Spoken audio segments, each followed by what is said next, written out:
हरे कृष्णा। आज हम सभी श्रवण करेंगे ग्रंथराज श्रीमद् भागवतम के आश्रय में द्वितीय स्कंध चतुर्थ अध्याय और 21 श्लोक। ओम नमो भगवते वासुदेवाय। ओम नमो भगवते वासुदेवाय। ओम नमो भगवते वासुदेवाय।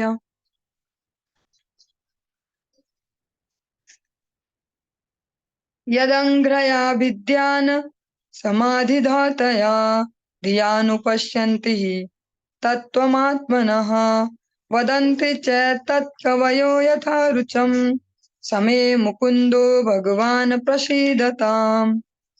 भगवान श्री कृष्ण ही मुक्तिदाता हैं।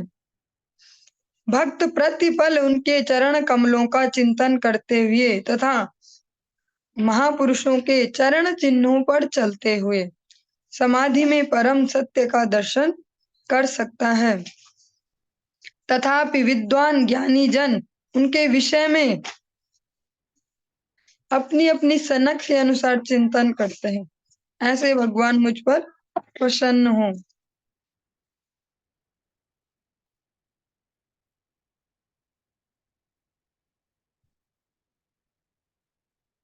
भगवान श्री कृष्ण ही मुक्तिदाता हैं। यहाँ पर मुक्ति का आशय ये नहीं होगा कि हम यहाँ से छूट जाएं, ब्रह्म में एकाकार हो जाएं।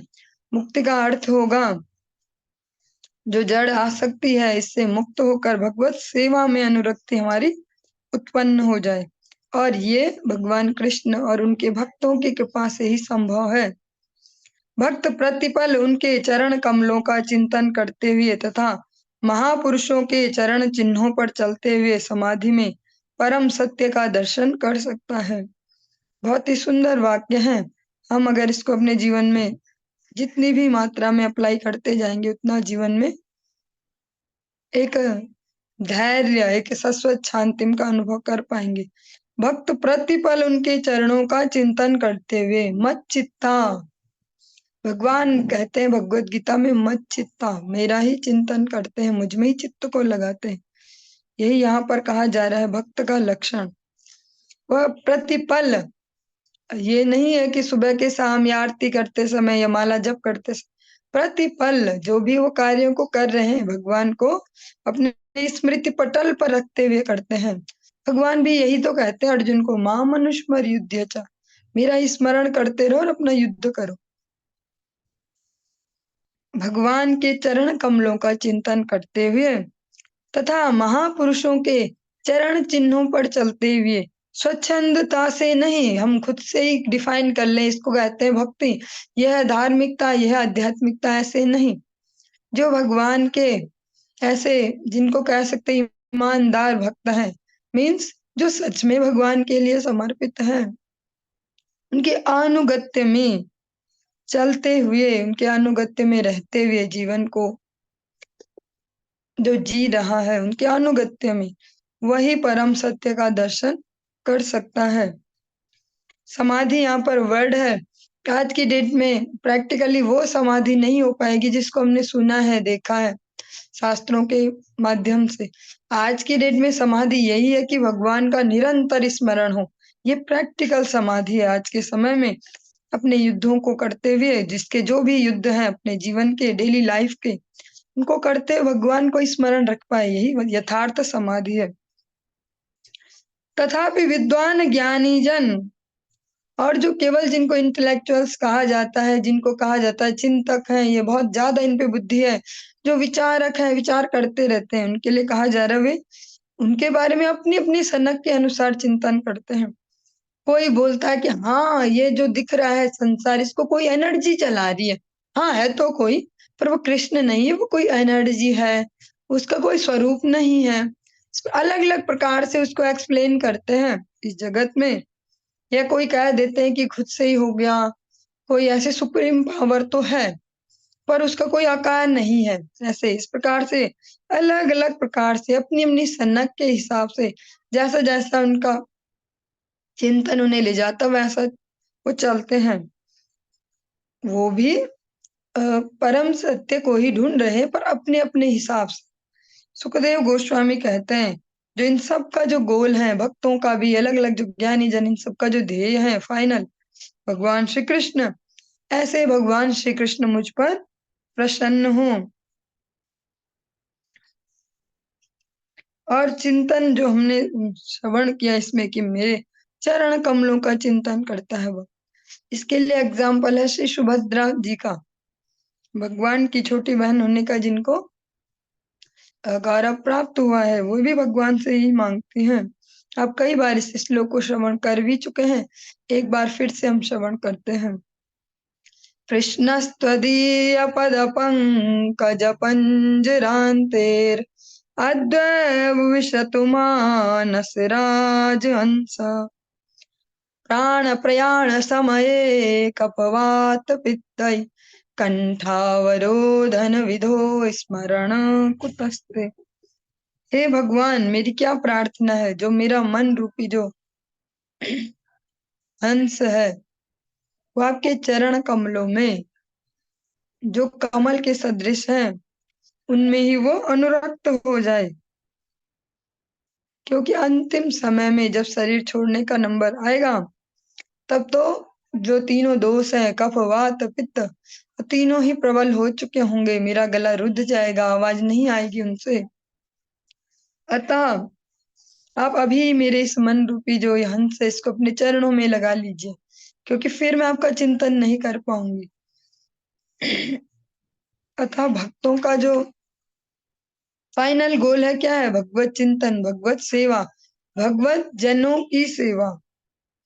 प्रचोदितायेन पुरा सरस्वती वितन्वता जस्य सतीं स्मृतिं हृदि स्वलक्षणा प्रादुर्भूत किलाश्यतः समे ऋषीणा वृषभा प्रसीदताम्।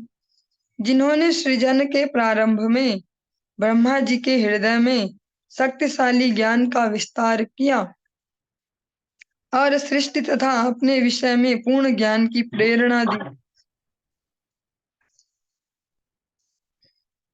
और जो ब्रह्मा के मुख से प्रकट हुए, प्रतीत हुए, वे श्री भगवान मुझ पर प्रसन्न हो।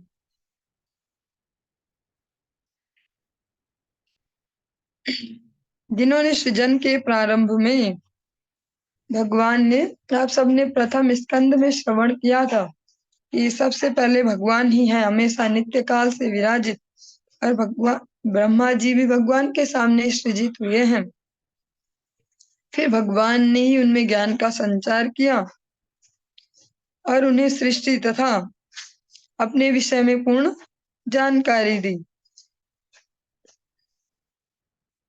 और जिनको देखकर कई लोग इस प्रकार से भाव करते कि ये ब्रह्मा जी से निकले हैं, ब्रह्मा जी सृष्टि करने वाले हैं, ब्रह्मा जी से ये आए। ब्रह्म जो ब्रह्मा के मुख से हुए, प्रतीत हुए, वे श्री भगवान मुझ पर प्रसन्न हो। भूतैर्महद्भिर्भिर्य इमा पुरो विभुर् निर्मार्य सेते यदमुषु पुरुषः भुक् भुक्ते गुणान् षोडश षोडशात्मकः सो अलंकृशिष्ट भगवान वचांसि में। ब्रह्मांड के अंदर लेटकर जो तत्वों से निर्मित शरीरों को प्राणमय बनाते हैं, और जो अपने पुरुष अवतार में जीव को भौतिक गुणों के 16 विभागों के अधीन करते हैं, जो जीव के जनक रूप हैं, वे पूर्ण पुरुषोत्तम भगवान मेरे प्रवचनों को अलंकृत करने हेतु प्रसन्न हो। ये विषय भी आपने प्रथम स्कंद में श्रवण किया था विस्तार से, किस प्रकार से भगवान अपने अलग अलग जो पुरुषावतार हैं उनके द्वारा ब्रह्मांडों की सृष्टि और उनके अंदर खुद को स्थित करते हैं,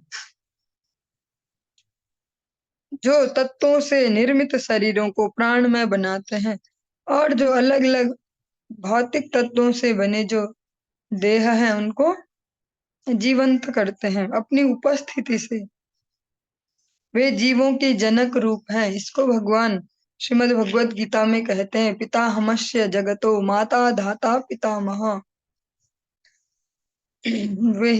वही समस्त जीवों के जनक हैं। वे पूर्ण पुरुषोत्तम भगवान मेरे प्रवचनों को अलंकृत करने हेतु प्रसन्न हूँ।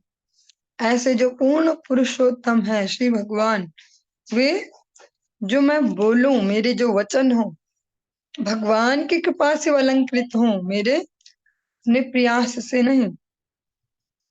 नमस्तस्मै भगवते वासुदेवाय वेदसे पपुर्ज्ञानमयं सौम्य यन्मुखाम्बुरुहासवम्। मैं वासुदेव के अवतार श्रील व्यास देव को सादर नमस्कार करता हूँ, जिन्होंने वैदिक शास्त्रों का संकलन किया। शुद्ध भक्तगण श्री भगवान के कमल सदृश मुख से जो गिर रहा है धीरे धीरे, ऐसे अमृतोपम दिव्य ज्ञान का पान करते हैं, निश्चित हो रहा है जो भगवान के श्रीमुख से।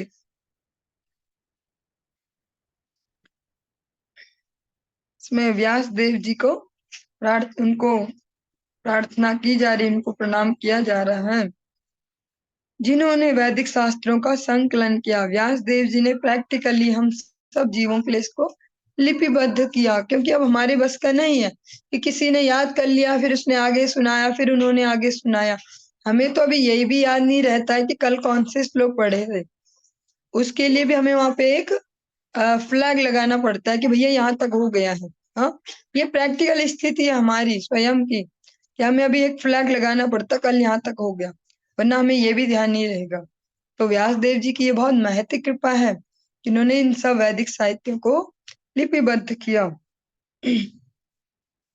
शुद्ध भक्तगण जो भगवान के कमल तुल्य, जो कमल सदृश जो मुख है, उससे निश्रित होने वाला जो अमृतमय भगवान का ज्ञान है, दिव्य ज्ञान, उसको निरंतर पान करते हैं भगवान के शुद्ध भक्तजन। एतदेवात्मभूराजन् नारदाय विपृच्छते वेद गर्भोऽभ्यधात साक्षात् यदा हरिरात्मनः। हे राजन, श्री नारद मुनि द्वारा पूछे जाने पर प्रथम जन्मा ब्रह्मा ने इस विषय में ठीक वही बात बतलाई जो भगवान ने अपने पुत्र मीन्स ब्रह्मा जी को कहा जा रहा है, से प्रत्यक्ष कही थी, जिन्हें जन्म से ही वैदिक ज्ञान धारण कराया गया था। इसको प्रैक्टिकली कैसे समझेंगे इस श्लोक को? आप सब लोग सुबह सुबह गुरु परंपरा पाठ करते हैं, कृष्णा हैते चतुर्मुख हया कृष्ण सेवोन्मुख ब्रह्मा हैते नारदेर महति नारद हैते व्यास। यहाँ तक यही इसमें कहा गया इस श्लोक में कि नारद जी द्वारा पूछे जाने पर जो प्रथम जन्म है, जो सबसे पहली सृष्टि है, ऐसे ब्रह्मा जी ने वही उन्हें बताया जो भगवान ने स्वयं ब्रह्मा जी को बताया। इस प्रकार से आप लोग कनेक्ट कर पा रहे हैं जो हम गुरु परंपरा डेली, इसीलिए हमारे जो गुरु वर्ग हैं, जो सारी परंपरा है इतनी श्रेष्ठ है हमारे लिए, इन्होंने प्रैक्टिकली सब फिट कर रखा है, क्योंकि हम डेली इस तरीके से श्रवण नहीं कर सकते ग्रंथों को, या पाठ करके सही सार नहीं ले सकते, तो उनका सरलीकरण कर दिया। इसी श्लोक में भी तो हम यही सुन रहे, गुरु परंपरा को ही सुन रहे हैं कि नारद जी के ने जब पूछा तो ब्रह्मा जी ने वही बताया जो भगवान कृष्ण ने ब्रह्मा जी को बताया था उनके जन्म के ही समय। और फिर यही तो नारद जी ने आगे व्यास देव जी को डिलीवर किया, और फिर वहां से धीरे धीरे पूरी गुरु परंपरा से होते हुए हमारे जो गुरुवर्ग से होते हुए श्रील गुरुदेव, और उसके बाद हमको प्राप्त हो रहा है। इस प्रकार से हमारा जो द्वितीय स्कंद का चतुर्थ अध्याय वो यहाँ पर संपूर्ण होता है। अब हम पंचम अध्याय में प्रवेश कर रहे हैं। नारद उवाच देव देव अस्तु नमस्तेस्तु भूतभावन पूर्वज तद विजानीहि यज्ञान महात्मा तत्व निर्दर्शनम।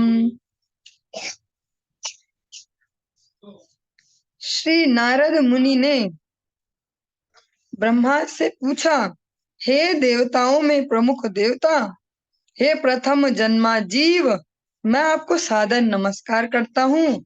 कृपा करके मुझे वह दिव्य ज्ञान बताएं जो मनुष्य को आत्मा तथा परमात्मा के सत्य तक ले जाने वाला है। क्लियर कट क्वेश्चन है, इसमें तो कुछ भी ज्यादा है नहीं, एक्सप्लेनेशन को सिंपल सा है। नारद जी ने ब्रह्मा जी से भी यही पूछा कि आप मुझे वो दिव्य ज्ञान दें जिससे हम आत्मा परमात्मा के नित्य स्वरूप को समझ पाए। यद रूपम यदिष्ठानम यथा श्रेष्ठमिदं प्रभो यत् संस्थम यत् परम यच्च तत तत्वम वद तत्वतः। हे पिताजी, कृपया इस व्यक्त जगत के वास्तविक लक्षणों का वर्णन कीजिए। इसका आधार क्या है, इसका सृजन किस प्रकार किया गया, यह किस तरह स्थित है और यह सब किसके नियंत्रण में किया जा रहा है। जो नारद जी हैं वो ब्रह्मा जी के मानस पुत्र हैं। तो वो कहते हैं ब्रह्मा जी को कि हे पिताजी, आप मुझे इस जो व्यक्त जगत है जो शो हो रहा है इसके वास्तविक लक्षण बताइए, इसका बेस क्या है वो बताइए, इसका जो सृजन है जिस प्रकार से इसका निर्माण किया गया है वो कैसे किया गया वो प्रोसेस बताइए, और ये स्थित कैसे है, कैसे ये ऐसे टिका हुआ है, कैसे ये जल्दी से नष्ट नहीं हो जा रहा, वो भी मुझे बताइए। और इसका जो परम नियंता है, वो जो सुप्रीम कंट्रोलर है वो कौन है, कौन इसको नियंत्रित कर रहा है।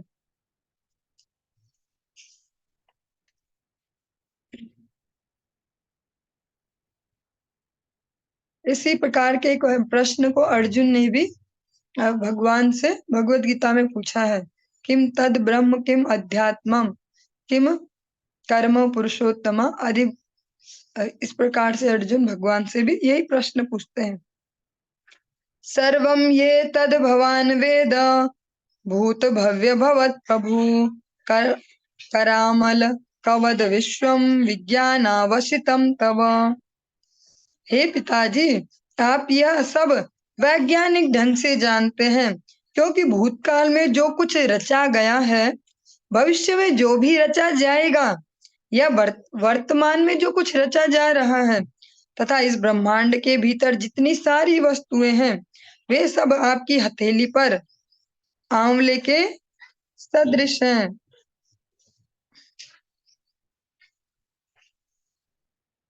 नारद जी बड़े प्रैक्टिकल व्यवहारिक शब्दों में ब्रह्मा जी से कहते हैं, हे पिताजी, जो ये सब कुछ है ना जो मैं आपसे पूछ रहा हूँ, आप इसको कैसे जानते हो, थियोरेटिकली नहीं, क्या आपने कहीं से सुना और हो गया, सुनी सुनाई, अच्छा उसके घर में ऐसे होता है, अच्छा ऐसे, अच्छा उसके बेटे का स्वभाव ऐसा है, तो हमने मान लिया, हमने देखा नहीं कि प्रैक्टिकली है कि नहीं है। कई बार जगत में देखते हैं ना, किसी से किसी के बारे में सुनते हैं तो पूर्वाग्रह से ग्रसित हो जाते हैं, खुद ही माइंड में सेट कर लेते हैं, हाँ इसके बारे में तो ऐसा सुना है मैंने, बेकार आदमी है ये। और जब हम उसके साथ एक दो बार व्यवहार करते तो पता चलता है ठीक उल्टा। हम्म इसको बोलते हैं वैज्ञानिक ज्ञान, व्यवहारिक रूप से। इसको ही यहाँ पर नारद जी कह रहे हैं कि जो भी मैं प्रश्न पूछ रहा हूँ आपसे सृष्टि के बारे में, आत्मा परमात्मा, आप ये सब कुछ वैज्ञानिक ढंग से जानते हो, आपने इसको अप्लाई करके सब चेक करके देखा है, तब जाके आप इसको बता पाओगे, इसीलिए मैं आपसे पूछ रहा हूँ। क्योंकि भूतकाल में, क्योंकि अगर सरल शब्दों में समझे तो ब्रह्मा जी ऐसे हैं जो जानते हैं कि क्या हुआ, क्या हो रहा है, क्या होगा, और जो भी इस ब्रह्मांड में हमें दिख रहा है, जो भी स्थित है, कुछ भी उसके बारे में आप ऐसे बोलते ना, जैसे बच्चों को टेबल्स याद करवाई जाती है या कोई भी, तो हम बोलते हैं कि फिंगर टिप्स में याद होना चाहिए, फिंगर टिप में ऐसे याद होना चाहिए। तो यही यहाँ पर नारद जी भी कह रहे हैं कि आपकी हथेली पर ये सब स्थित है, आपको सब पता है, सब गिनती आपको पता है, कब क्या हुआ, कब क्या होगा, क्या हो रहा है, ऐसे। तो आप इसको प्रैक्टिकली जानते हो। जैसे कई बार हम इस जगत में भी देखते हैं, कोई भी सब्जेक्ट है इस जगत का, कोई भी विषय है, अलग-अलग प्रकार के जो फील्ड है इस जगत में, उनमें हम देखते हैं कि कुछ लोग थियोरेटिकली जानते हैं। जिस प्रकार से कि अच्छा, हाँ, रेसिपी, रसोई का अगर एग्जाम्पल लें, हाँ, हमें पता है रोटी कैसे बनती है। आटा लेते हैं और पानी डाल के उसमें उसको गूंद लेते हैं, लोई बनाते हैं, बेलते हैं और तवे पे सेकते हैं, बन गई रोटी। हाँ, एक तो ये नॉलेज हो गई, एक हो गई उसको प्रैक्टिकली जिसने किया हो। ये तो सब कोई पता है, सब कोई भी बता पाएगा, लेकिन ऐसे रोटी नहीं बनती। कैसे पता चलेगा कितने लोगों के लिए कितना आटा लो, कितना पानी लो, किस स्पीड में डालना है, कैसे उसकी कंसिस्टेंसी चाहिए, कैसे लोई बनेगी, उनको दरार नहीं आनी चाहिए, कैसे फिर आटा लगाना फिर ढंग से बेल पाएगा, नहीं तो चिपक जाएगा चकला बेलन पे, कैसे उसको डिलीवरी देनी है तवे पे जिससे हाथ ना जले, कब उसको पलटी मारनी है, कब गैस पे सेकना है, ऐसे। तो ये तो अलग प्रोसेस हो गई। तो यही कहा जा रहा है कि प्रैक्टिकली आप जानते हो उसको, थियोरेटिकली नहीं। थियोरेटिकली तुम कहीं से भी कोई भी नॉलेज कहीं से भी चुरा लो या देख लो, बता दो, लेकिन प्रैक्टिकली तो मैं आपसे इसलिए पूछ रहा हूँ क्योंकि आप इसको प्रैक्टिकली सब जानते हो। यद्विज्ञानो यदाधारो यत्परस्त्वं यदात्मकः एकः सृजसि भूतानि भूतैर्भूतैरेवात्ममायया। हे पिताजी, आपके ज्ञान का स्रोत क्या है? आप किसके संरक्षण में रह रहे हैं? आप किसकी अधीनता में कार्य कर रहे हैं? आपकी वास्तविक स्थिति क्या है? क्या आप अकेले ही सारे जीवों को अपनी निजी शक्ति द्वारा भौतिक तत्वों से उत्पन्न करते हैं? जो यह प्रश्न हम सुन रहे हैं ना, आप लोगों को थोड़ा टफ भी लग रहे होंगे ये शब्द, जो भी है, लेकिन मैं कोशिश कर रही हूँ गुरु वैष्णव कृपा से इजी वे में डिलीवर करने की। जो नारद जी है ना, वो प्रैक्टिकल क्वेश्चनिंग कर रहे हैं अभी। अभी हाँ जी वाले मूड में नहीं है वो, और प्रैक्टिकली ही पूछ रहे हैं ब्रह्मा जी से उनकी वर्किंग, जो बोल सकते हैं वर्किंग स्टाइल, जो उनका कार्य क्षेत्र उसके बारे में प्रैक्टिकली पूछ रहे हैं। जैसे हम जानते तो हैं किसी को कि ये ना बहुत अच्छा प्लेयर है, क्रिकेटर बहुत बढ़िया है ये, और मोटा-मोटा बोल दिया जाता है कि हाँ, ये बहुत अच्छे हैं, बहुत अच्छे से छक्के-चौके मारते हैं, ये अच्छे से डिसीजन लेते हैं, इन्हें पता है कौन-सी बॉल पे हिट करना है, किसको स्लो स्लो कर देना है, इन्हें अच्छे से पता है। एक तो ये हो गया, एक और उनका गुणगान कर दिया, हाँ जी, बहुत बढ़िया, बहुत बढ़िया। एक हो गया प्रैक्टिकली समझ पाना कि ये व्यक्ति करता कैसे है, तो वो उनसे ही पूछना पड़ेगा। बाहर से तो बोल दिया ऐसा, ये ऐसा करता है, ऐसा करता है। उस व्यक्ति से ही पूछा जाएगा कि भाई करते कैसे हो ऐसे? ये डिसीजन मेकिंग आती कैसे है? बॉल को देख के पता कैसे लगाते हो कि कौन सी बॉल है, इसमें कौन सी शॉट चलेगी? कैसे समझ पाते हो, डिसीजन कैसे लेते हो, अभी रन दौड़ना है, अभी नहीं दौड़ना है? कैसे समझ पाते हो कि अभी रन आउट होने के चांस है, अभी मत करो ऐसा? कैसे ये डिसीजन लेते हो? तो फिर वो अच्छे से बता पाएगा कि भैया इसके लिए मैं प्रैक्टिस करता हूँ, मैं ये वाली ट्रिक यूज़ करता हूँ, मैं ऐसी-ऐसी प्रैक्टिसेस करता हूँ। हाँ? हर आदमी को अपना सीक्रेट खुद ही पता होता है, मोटा-मोटा तो बोल दिया जाता है कि नहीं-नहीं आप सबके आशीर्वाद से हो रहा है, भगवान की कृपा से हो रहा है ऐसे। लेकिन जो प्रोसेस है, जो भगवान की ही कृपा से प्रैक्टिकल प्रोसेस जो अप्लाई की जा रही है, वो तो डिफरेंट होती है, और उसको कोई अधिकतर बताता नहीं है। बस बोल देते हैं आप लोगों की ना शुभकामनाओं की वजह से मेरा सब हो रहा है, आपके आशीर्वाद से हो रहा है, भगवान की कृपा से ही है, देखो हमारा तो कुछ नहीं। लेकिन प्रैक्टिकल जो एक्सपीरियंस है वो स्निग्ध जनों को ही दिया जाता है कि भैया ऐसे-ऐसे होगा, तुम भी ऐसे कर सकते हो। तो यहाँ पर जो नारद जी हैं वो प्रैक्टिकल प्रश्न कर रहे हैं कि जो आपका जो ज्ञान है, इसका जो मेन ओरिजिन है, ये जहाँ से आ रहा है वो स्रोत क्या है? आप किसके संरक्षण में रह रहे हैं? और आपको कभी डर नहीं लगता है? अगर नहीं लगता तो क्यों नहीं लगता है? क्योंकि इस जगत में जो भी है उसके लिए डर वाली फीलिंग तो नेचुरल है।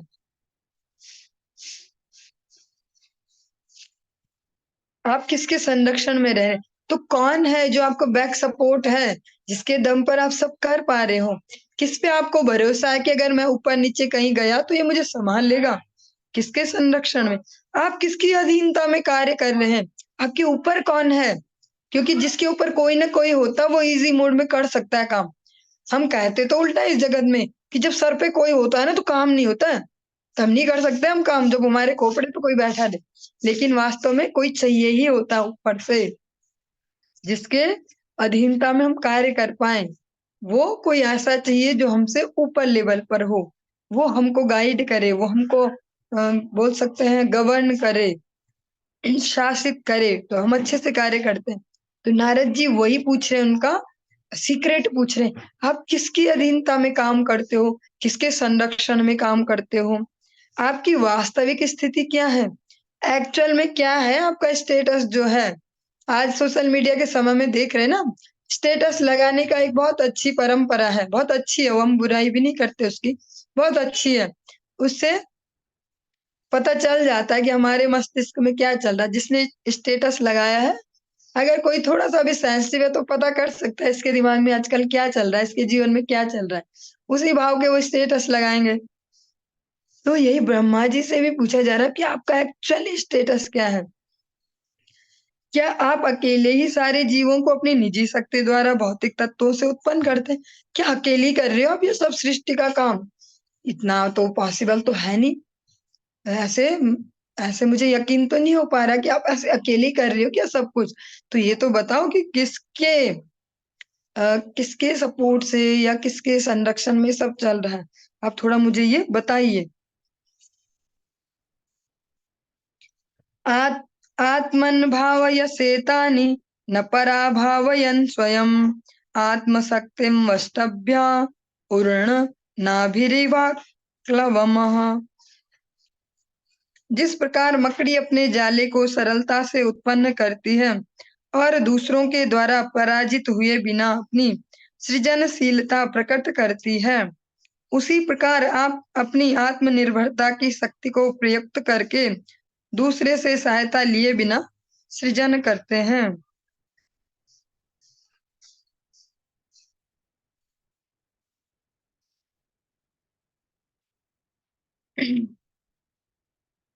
जिस प्रकार अब यहाँ पे जो आत्मनिर्भरता, उस स्थिति का वर्णन यहाँ पर नारद जी कह रहे हैं। और इनका सबसे अच्छा एग्जाम्पल है सूर्य देव। सूर्य को प्रकाशित होने के लिए किसी अन्य स्रोत की आवश्यकता नहीं होती, अपितु वो औरों को भी प्रकाशित करने के लिए अपनी पावर्स देते हैं, हेल्पफुल होते हैं उनके लिए। अगर सूर्यदेव नहीं होते तो कोई भी वस्तु का आसमान नहीं हो पाती, हम नहीं देख पाते उन्हें। ऐसे ही नारद जी ब्रह्मा जी की तुलना भी किससे कर रहे हैं? अभी यहाँ पर एक जो स्पाइडर है, जो मकड़ी है, वो जिस प्रकार से अपनी ही लार की शक्ति से उस अपने पावरफुल उस जाले का निर्माण करती है, यहाँ पर नारद जी एक कह सकते हैं प्रश्न सूचक वे में भी इसको कहा जा सकता है। उनसे जानना चाह रहे हैं कि क्या आप भी स्वयं से आत्मनिर्भर होकर इसको कर रहे हैं? ना हम वेद परम ह्यस्मिन् न परम न समम विभो नाम रूप गुणैर्भाव्यम सदसत किंचिदन्यस्तः। हम किसी विशेष वस्तु श्रेष्ठ निकृष्ट या समतुल्य नित्य या क्षणिक इनके नामों लक्षणों तथा गुणों से जो कुछ भी समझ पाते हैं, वह आपके अतिरिक्त अन्य किसी स्रोत से सृजित नहीं होती, क्योंकि आप इतने महान हैं। अब उनकी जो सृजन की कला है उसका यहाँ पर गुणगान कर रहे हैं नारद जी। नारद जी कहते हैं, हम किसी भी वस्तु विशेष को, जिसको भी हम देख रहे थे, कोई भी एलिमेंट अपने आसपास, चाहे वो श्रेष्ठ है या निकृष्ट है या समतुल्य है, नित्य है, वो हमेशा रहने वाली है या क्षणिक है, हम उनको कैसे रिफाइन करते हैं या कैसे समझ पाते हैं? उनके नाम से, उनके लक्षणों से और गुण से। लेकिन ये जो सब कुछ है, वह आपके अतिरिक्त अन्य किसी स्रोत से सृजित नहीं होती। आपके अतिरिक्त ऐसा कोई और नहीं है जो ये सृजन कर सकता है। आप इतने महान हैं। नारद जी यहाँ पर समझना चाह रहे हैं। नारद मुनि ने यह मान लिया कि उनमें से किसी को भी उत्पन्न होने का जो स्रोत है, जो कुछ भी हमारे आसपास है, ब्रह्मा जी के अतिरिक्त अन्य कोई नहीं है। अतः वह इसके बारे में सब जानना चाह रहे हैं ब्रह्मा जी से। स भवान चरद्घोरम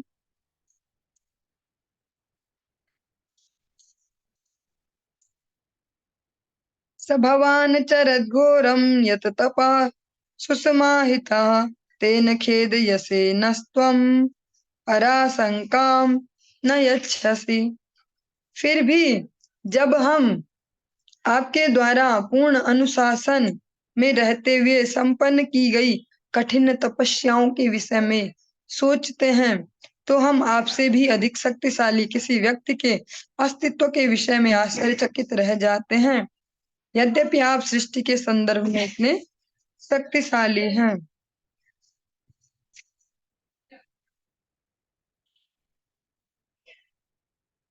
जो नारद जी हैं अभी, वो ब्रह्मा जी की जो कह सकते हैं चर्या है, जीवनचर्या, फिर भी हम आपके द्वारा पूर्ण अनुशासन में रहते हुए संपन्न की गई कठिन तपस्याओं के विषय में सोचते हैं।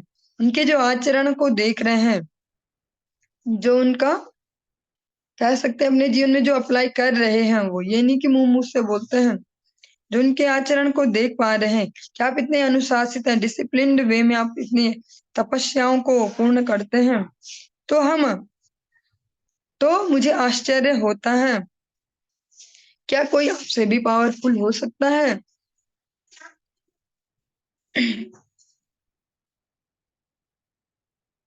श्री नारद मुनि ने ब्रह्मा जी को सर्वोपरि पुरुष के रूप में सोचा था, किंतु जब उन्होंने देखा कि वे दिव्य अनुभूति की विधि में लीन हैं, तो उन्हें संदेह हुआ। इसको दूसरे एंगल से समझते हैं, सरलता से। नारद जी कह रहे हैं कि मुझे तो लगा, और नारद जी को ये लगा कि हाँ यही है सब कुछ करने वाले, लेकिन जब उन्होंने देखा कि ये भी एक कठिन अनुशासन के अंतर्गत कुछ अनुभूति के विषय में चिंतन कर रहे हैं, किसी का चिंतन करते हैं, किसी को ध्यान रहे हैं, तो फिर उनको शक हुआ कि इनको हो न हो जो इनकी मेन पावर है उसका ओरिजिन कोई और है। अतः वो समझना चाह रहे हैं, वो सही जानकारी चाह रहे हैं कि क्या मेन स्रोत क्या है आपकी इस सारी जो एनर्जी है, जो आप सृजन कर पा रहे हो इस सब का। जिस प्रकार से आपने एक पूरा तो मुझे अभी स्मरण नहीं है और ज्यादा विस्तार भी नहीं करूंगी, आपने एक मजाक के रूप में या विनोद के रूप में एक कहानी सुनी होगी, कभी कभी हरी कथाओं के बीच में कहीं कहीं सुने होंगे अलग अलग स्थानों पर, कि चर्चा चलती है कि कौन सबसे बड़ा, कौन सबसे बड़ा। फिर वो सारी कहानी तो मैं विस्तार नहीं करूंगी, लेकिन आपने सुनी होगी कि कहा जाता है कि कौन बड़ा, तो जिस जिससे प्रश्न किया गया कि कौन बड़ा, उसने थोड़ा और आगे भेज दिया कि भैया मुझसे भी बड़ा ये है। और समुद्र को कहा गया, नदियों को कहा गया कि आप ही सबसे बड़े, तो कहते नहीं समुद्र हमसे बड़ा, वो कहते हैं बादल मुझसे बड़े, बादल कहते हैं कि पेड़ मुझसे बड़े। इस प्रकार से प्रोसेस चलते चलते फाइनली भगवान तक गई। ऐसे ही जब ब्रह्मा जी को लीन देखा चिंतन में नारद जी ने कि ये भी डिसिप्लिन्ड वे में कठोर तपस्या करते हैं कुछ, तो ये किसको ध्यान रहे हैं, किसका चिंतन करते हैं, तो वो जानना चाह रहे हैं कि सबसे बड़ा कौन। अगर इजी शब्दों में कहें, किसकी शक्ति से ये शक्तिमान होकर ये सब करते हैं। एतन्मे पृच्छतः सर्वं सर्वज्ञ सकलेश्वर विजानीहि यद् वेद महम बुद्धे अनुशासितः। हे पिताजी, आप सब कुछ जानने वाले हैं और आप सबके नियंता हैं। अतः मैंने आपसे जितने सारे प्रश्न किए हैं उन्हें कृपा करके बताइए, जिससे मैं आपके शिष्य के रूप में उन्हें समझ सकूं। नारद जी कहते हैं, उन्हें जो संबोधन दे रहे हैं पिताजी, लेकिन साथ साथ कहते हैं शिष्य के रूप में मैं उन्हें समझ सकूं। इस प्रकार अर्जुन भगवत गीता में भगवान को कहते हैं कि मैंने आपको कभी हे सखा कहा, कभी हे कृष्ण, कभी हे यादव, अलग अलग नामों से पुकारा, लेकिन अब मैं आपका शिष्यत्व ग्रहण करता हूँ। आप गुरु रूप में मुझे सही नॉलेज दीजिए, सही प्रकार से समझाइए। ऐसी नारद जी कहते हैं आप सब कुछ जानने वाले हैं, आप सबके कंट्रोलर हैं। मैंने आपसे जो जो भी प्रश्न किए हैं ना, आप कृपा करके मुझे बताओ, और मैं एज ए शिष्य उसको आपसे समझना चाहता हूँ। ब्रह्मोवाच सम्यक् कारुणिकस्येदं वत्सते विचिकित्सितं यदहं चोदितः सौम्य भगवद्वीर्य वीर्यदर्शने। ब्रह्मा जी ने कहा, हे मेरे वत्स, तुमने सब पर करुणा करके ही ये सारे प्रश्न पूछे हैं, क्योंकि इनसे मैं श्री भगवान के पराक्रम को बारीकी से देखने के लिए प्रेरित हुआ हूँ। जब भी हम किसी भी इतिहास में पीछे झांक कर देखें, जब भी भक्त मुंह खोलेंगे, तो उनके जो सेंटर में जो भावना होगी वो होगा लोक कल्याण, सबका मंगल। वो अननेसेसरी कुछ बोलते ही नहीं। भगवान ही भगवत गीता में स्पष्ट कह रहे अपने भक्तों के लक्षणों में, मत चित्ता मत गत प्राणा बोधयंता परस्परम कथयंतश्च माम नित्यम तुष्यन्ति च रमन्ति च। ये मेरे बारे में चिंतन करते मेरी कथाओं में, मतलब सेंटर में मैं हूँ और इसमें वो आनंदित रहते हैं। उन्हें आनंद के लिए कुछ और नहीं ढूंढना पड़ता, इसमें ही रमण करते, इसमें आनंदित रहते। तो जो नारद जी हैं वो तो भगवान के शुद्ध भक्त हैं। नारद जी जब पूछ रहे हैं तो ब्रह्मा जी क्या रिएक्ट करते हैं? ब्रह्मा जी कहते हैं आपने जो ये पूछा है ना, मेरी और और भी जो अन्य लोग हैं उनकी भलाई के लिए, उन पे करुणा करके आपने ये प्रश्न पूछे हैं।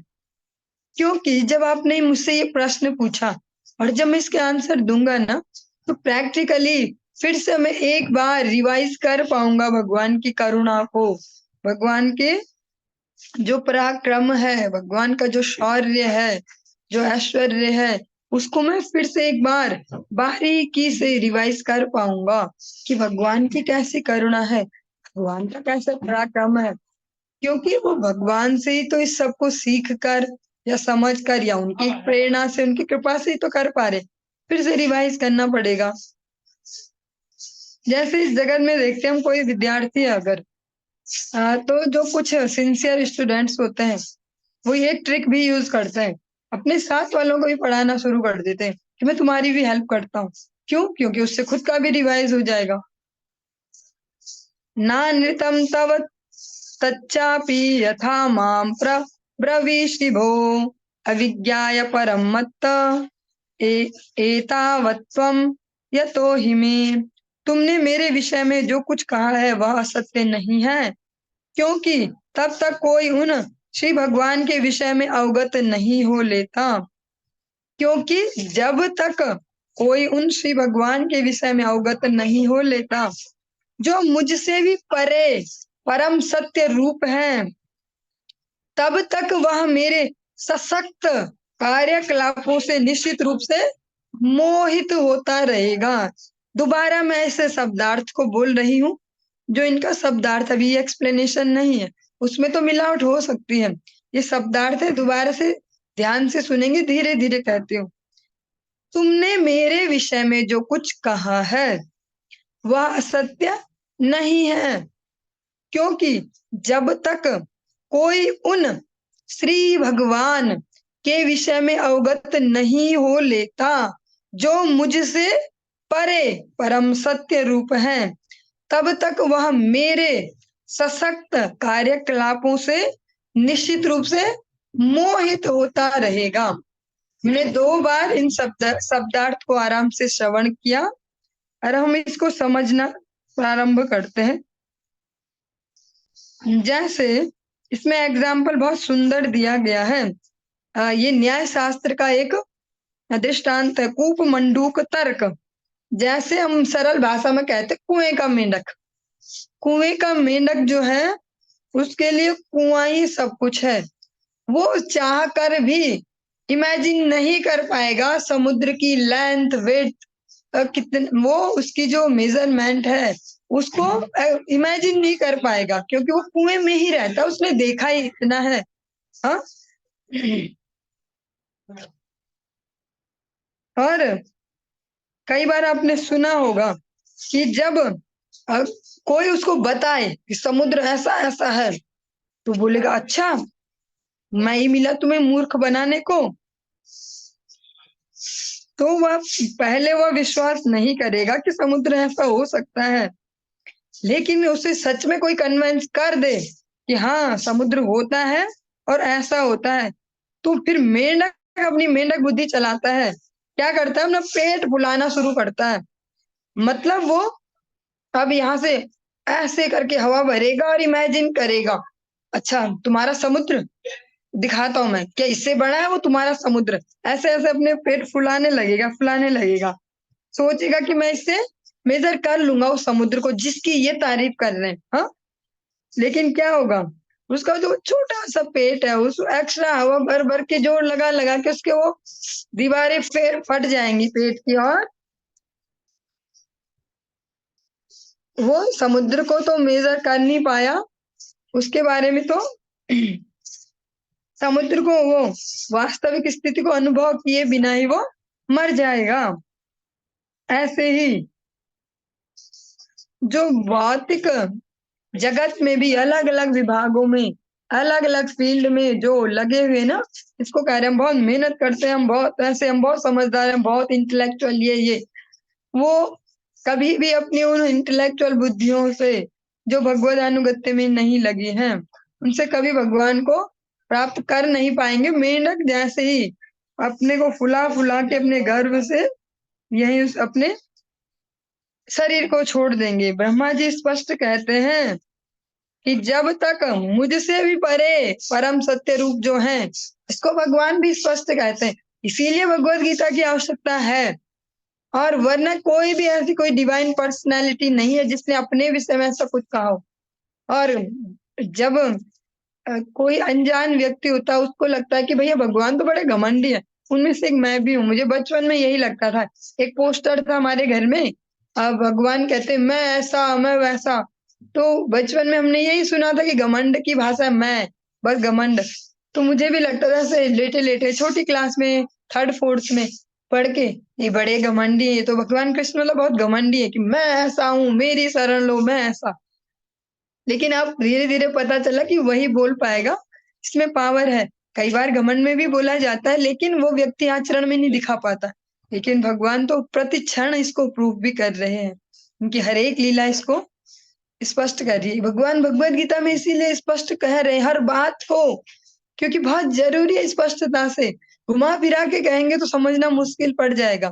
भगवान कह रहे हैं जो ब्रह्मा जी ने भी कहा है ना, जब तक कोई उन भगवान श्री भगवान के विषय में अवगत नहीं हो लेता, भगवान को नहीं जान पाता। किन भगवान को?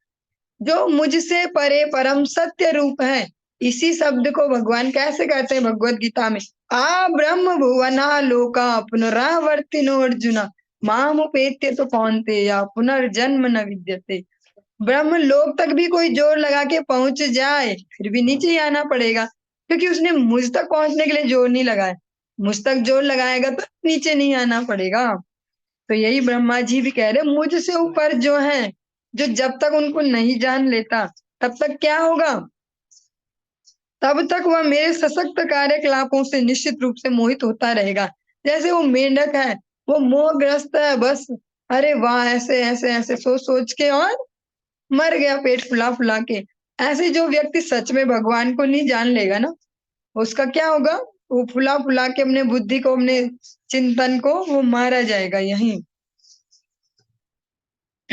वो फिर मारा जाना मीन्स क्या, मोहित हो जाएगा मेरे कार्यकलापों से, देख देख के जो मैंने अलग अलग ये डिजाइनिंग की है।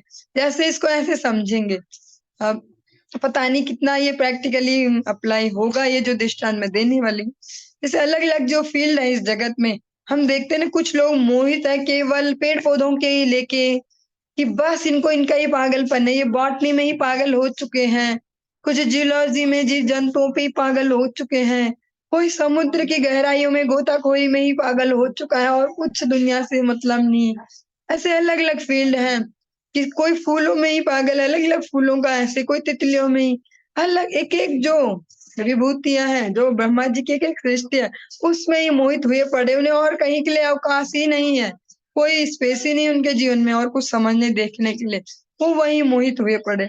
यही ब्रह्मा जी स्पष्ट कह रहे हैं, मेरे जो ये सशक्त कार्यकलाप हैं, इनमें ही मोहित होता रहेगा जब तक भगवान को नहीं जानेगा। इसीलिए प्रत्येक मनुष्य चाहे वो किसी भी फील्ड में कार्य कर रहा है, उसके लिए भगवत गीता, भागवतम, इनकी जो है, इनका अनुगत्य, इनका आश्रय बहुत ज्यादा आवश्यक है।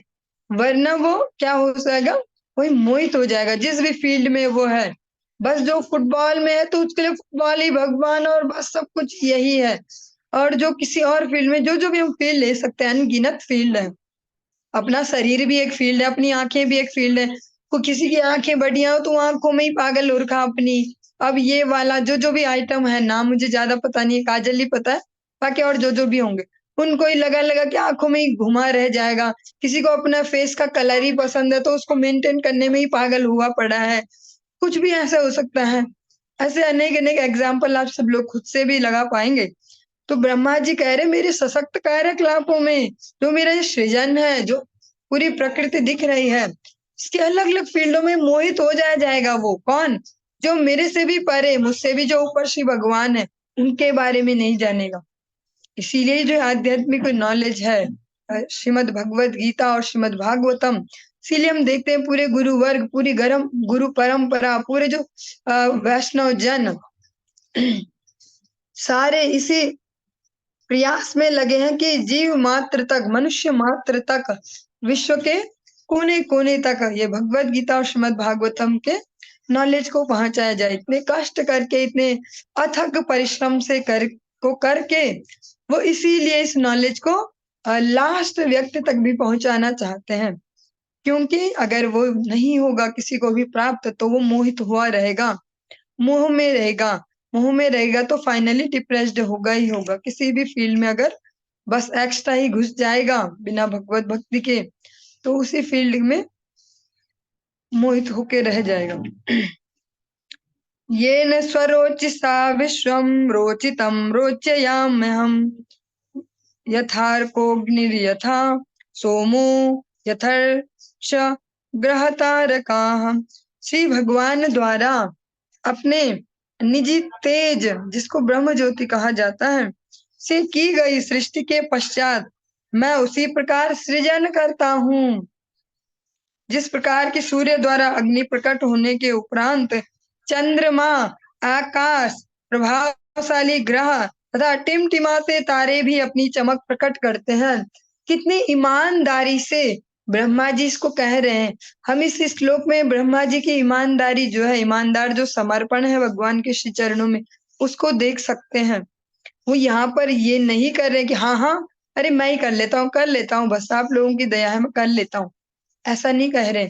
सच में कह रहे ईमानदारी से कि भगवान ही इसका मेन ओरिजिन है।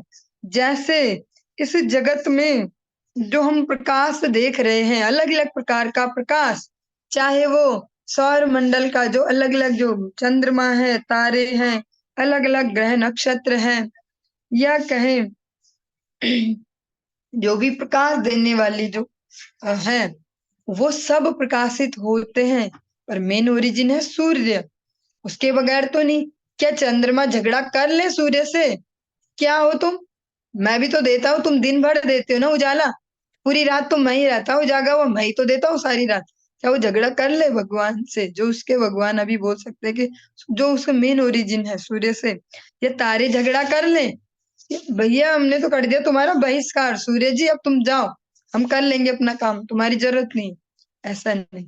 तो ब्रह्मा जी भी भगवान को ही पूरा श्रेय दे रहे हैं, और यहाँ पर चापलूसी वाला श्रेय नहीं दे रहे कि नहीं नहीं आपकी दया से, एक्चुअल सत्य कह रहे हैं कि जैसे सूर्य से ही ये सब प्रकाशित होते हैं, ऐसे ही भगवान के सृजन से मैं सृजन शक्ति लेके सब सृजन करता हूँ। दोबारा बोलो, थोड़ा सा ऐसे हो गया। भगवान की ही सृजन शक्ति जो उत्पन्न करने वाली जो शक्ति है, उससे ही मैं पावर लेकर अपनी क्रिएटिविटी को विस्तार करता हूँ। अब शायद आपको आ गया हो समझ में। खुद से नहीं है ये, मेरा खुद का नहीं है ये क्रिएशन, भगवान करते हैं दिव्य क्रिएशन। क्योंकि बहुत कुछ ऐसा भी तो है जो ब्रह्मा की सृष्टि से बाहर है, वो किसने किया? वो श्री भगवान ने।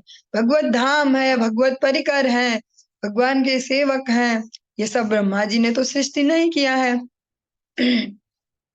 जिस प्रकार से जब धरती जी को उद्धार किया गया भगवान वराह द्वारा, तो धरती महारानी को भी थोड़ी देर के लिए थोड़ा सा सौभाग्य का वो हो गया, तो भगवान ने फिर उनको दिव्य धाम का दर्शन करवाया अपना, कि अरे भैया आपके अलावा भी कुछ है इस जगत में जो आपके अंदर नहीं है, वो मेरी सृष्टि है। तो ब्रह्मा जी भी एग्जैक्ट यही कह रहे हैं कि भगवान की जो क्रिएशन की जो पावर है, उससे चार्ज होके ये कर पाता हूं मैं, जिससे सारे लोग पगलाए हुए हैं। हाँ, जैसे इसको अगर हम प्रैक्टिकल वे में, जिस वे में हम अभी जल्दी समझ पाएंगे, वो कहते हैं जिससे आप जल्दी समझ पाओगे। जैसे हम किसी प्रचारक को देखें, ये तो बहुत अच्छा कीर्तन करता है भैया, ये प्रभु जी है, ये माता जी बहुत अच्छे ये कीर्तन करते हैं, बहुत अच्छी हरी कथाएं बोलते हैं, ऐसे ऐसे जो जो भी हम समझ ले और हम उनमें ही मोहित हो जाएं, बस आप ही हो, बस आपके बगैर हमारा कुछ नहीं। लेकिन ऐसा नहीं, वो भी कहीं से पावर लेके उसको कर रहे हैं। वो अपनी गुरु परंपरा से, गुरु वैष्णव से, भगवान से, उनसे कृपा लेके उसको कर रहे हैं। और उस व्यक्ति के लिए, उस जो प्रचारक है उसके लिए भी मंगलप्रद यही है कि हर सेकंड वो स्मरण रखे कि ये मेरे कारण नहीं है, मेरी वास्तविक स्थिति तो वो है जो गुरु वैष्णव के मिलने से पहले थी, वो हूं मैं एक्चुअल में। जो मैं ये दिख रहा हूँ, जिसको लोग प्रणाम कर रहे हैं, प्रतिष्ठा दे रहे हैं, धन दे रहे हैं, अलग अलग प्रकार से पदार्थ दे रहे हैं, वो सब मेरी गुरु परंपरा के कारण, उनके आशीर्वाद से, भगवान की कृपा से है। यही यहाँ पर ब्रह्मा जी का भाव है। इसमें ब्रह्म संहिता का एक श्लोक इसमें एग्जाम्पल के रूप में हम श्रवण करते हैं।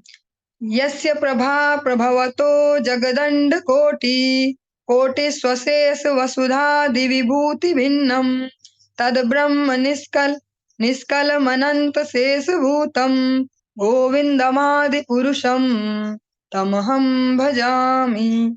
ब्रह्मा जी, यही ब्रह्मा जी जिनकी अभी हम बात सुन रहे, इसको जब अच्छे से एक्सप्लेन करते हैं ब्रह्म संहिता में, तो ऐसे बोलते हैं, मैं उन आदि भगवान गोविंद की सेवा करता हूँ जिनका दिव्य शारीरिक तेज, उनके अंग कांति से निकलने वाला जो तेज है, श्री विग्रह से निकलने वाली जो जो ज्योति है, जो तेज है, आभा मंडल है भगवान का।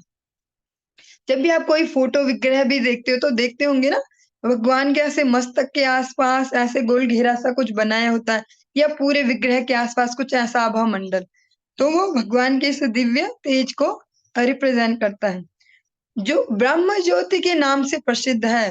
जो ये ध्यान लगाने वाले होते हैं ना, ये वो ब्रह्म ज्योति उसका भी ध्यान करते हैं, जो असीम अगाध तथा सर्वव्यापी हैं। वे उन असंख्य लोकों की सृष्टि के कारण हैं। असंख्य लोक, नॉट ओनली धरती लोक, असंख्य लोक, असंख्य ब्रह्मा जी कह रहे हैं। ये तो ये अतिशयोक्ति में नहीं है कि हमने ऐसी जीभ फिसल गई और बोल दिया असंख्य लोक है, ऐसा नहीं है। ये ब्रह्मा जी ने सोच समझ के लिखा है इसको। जब कोई अपनी विल लिखता है ना, सोच समझ के ही लिखता है, गुस्से में नहीं लिख देता है, इसने अभी झगड़ा किया, इसको बेदखल हो गया। ऐसा भी कोई करते हैं, लेकिन जो धीर बुद्धि वाले हैं वो सोच समझ कर ही लिखते हैं उसको, पूरे सत्य को देखते हुए, इसका ऐसा नेचर है, इसका ऐसा होना चाहिए, ऐसे ऐसे। तो ब्रह्मा जी भी पूरे होश में, पूरे बुद्धि परकता से इसको लिख रहे हैं। वे उन असंख्य लोकों की सृष्टि के कारण हैं जिनमें नाना प्रकार की जलवायु तथा जीवन की दशाएं हैं। असंख्य लोग, वहाँ अलग अलग प्रकार का जो बोल सकते हैं एटमॉस्फेयर है, वहाँ का क्लाइमेट अलग अलग है, और जीवन जीने के लिए अलग अलग प्रकार की परिस्थितियां हैं। ऐसे मैं उन भगवान की सेवा करता हूँ जिनकी कृपा से सब सृजन हो रहा है। यही तो यहाँ पर भी कह रहे हैं, उनकी कृपा से सृजन करता हूँ। चलिए, आज के इस चर्चा को हम यहीं पर ही विराम देंगे, आगे कल कंटिन्यू करेंगे। हरे कृष्णा, हरि बोल।